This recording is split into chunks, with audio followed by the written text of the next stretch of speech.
Binigyang din ni Speaker Ferdinand Martin Romualdez sa harap ng lider ng iba't ibang bansa na ipagtatanggol ng Pilipinas ang kanyang karapatan sa West Philippine Sea sa pamamagitan ng international law.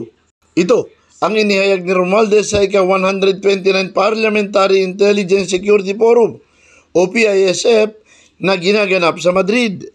Sa kanyang talumpati sa harap ng world lawmakers, sinabi ni Romualdez ang sovereign rights sa pamamagitan ng pwersa ng international law at pakiisa sa demokratikong bansa.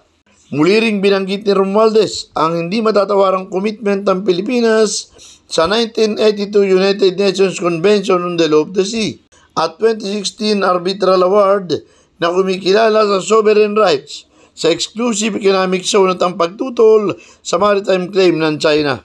Let me be clear. The Philippines remains steadfast in protecting our rights and entitlements in the West Philippine Sea by upholding international law, particularly the 1982 UNCLOS and the 2016 South China Sea Arbitral Award.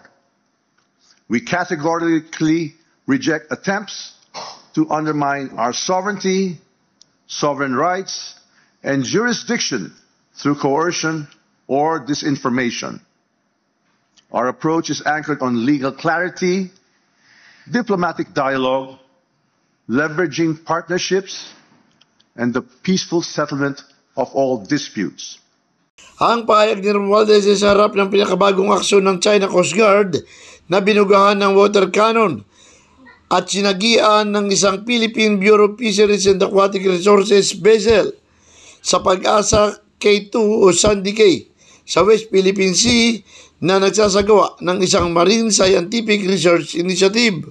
Ginamitan din ng Chinese Coast Guard vessel ng water cannon ng Philippine Supply Boat sa mga naunang insidente at nagsagawa ng mapanganib na maniobra malapit sa Ayungin Shoal at sa Sword Escoda o Sabina Shoal. Ito umano ay malinaw na paglabag sa international maritime norms. Binigyang din pa ng opisyal na hindi isusuko ng Pilipinas ang karapatan at hindi magsasawalang kibo sa harap ng intimidasyon.